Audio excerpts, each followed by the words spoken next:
ஆண்டு கும்பத்திலிருந்து மீனத்துக்கு வரக்கூடிய சனி பயிற்சியில் முதலில் பார்க்கக்கூடிய ராசி மேஷம்.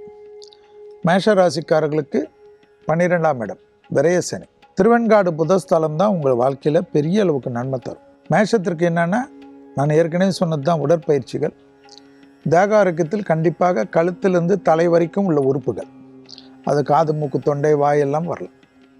மேஷ ராசிக்காரர்களுக்கு என்னென்ன அற்புதம் ஏற்படும்னா, கண்டிப்பாக திருமண அமைப்பில் இருந்த பாதிப்பு நிவர்த்தி ஏற்படும், குடும்பத்தில் சந்தோஷம் ஏற்படும். இது வரைக்கும் வெளி உலகத்துக்காக வாழ்ந்திருந்த மேஷ ராசிக்காரர்கள் இப்பொழுது குடும்பத்துக்காக கண்டிப்பாக வாழ்வார்கள். அதிகமான சொத்துக்களை சேர்க்கக்கூடிய அமைப்பு ஏற்படக்கூடிய ராசிகளில் மேஷம் வரும்.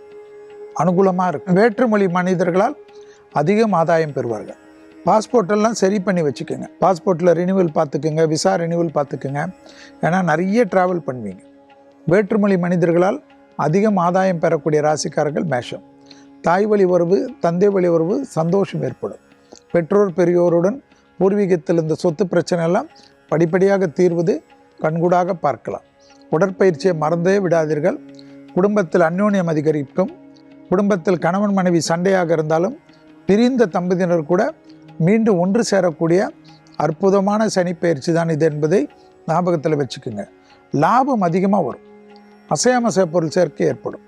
மேஷராசி பெண்கள், மேஷராசி குழந்தைகளுக்கெல்லாம் அனுகூலங்கள் ஏற்படும். மேஷராசியை சார்ந்தவர்கள் பிள்ளைகளுக்கு நிறைய நல்லது செய்யக்கூடிய அமைப்பு ஏற்படும். அதே போல் குடும்பத்தில் அந்யோன்ய குறைபாடெல்லாம் இருந்திருக்கும், அதெல்லாம் மாறி நல்ல விஷயத்துக்கு எதுவாக இருந்தாலும் கணவனாக மேஷராசி கணவன்கள் மனைவியிடத்தில் கன்சல்ட் செய்வதும், மனைவியாக இருந்தால் கணவனிடத்தில் கன்சல்ட் செய்வதும் அனுகூலமும் சந்தோஷமும் மிகப்பெரிய ஏற்றத்தையும் ஏற்படுத்தி கொடுக்கும். அதே போல் மேஷராசிக்காரர்கள் விலை உயர்ந்த பொருள்களை கையாளுகின்ற சமயத்தில் தேவையானது மட்டும் யூஸ் பண்ணுங்கள். மற்றதெல்லாம் வீட்டில் வைக்கிறேன் அங்கே வைக்கிறேன்லாம் இல்லாமல் டாக்குமெண்ட்டாக இருக்கட்டும் எதுவாக இருக்கட்டும் லாக்கரில் பத்திரமா வச்சுக்கோங்க. அந்த லாக்கரில் நாமினி கரெக்டாக போட்டிருக்கீங்களான்னு பாருங்கள். இதுதான் ரொம்ப முக்கியம்.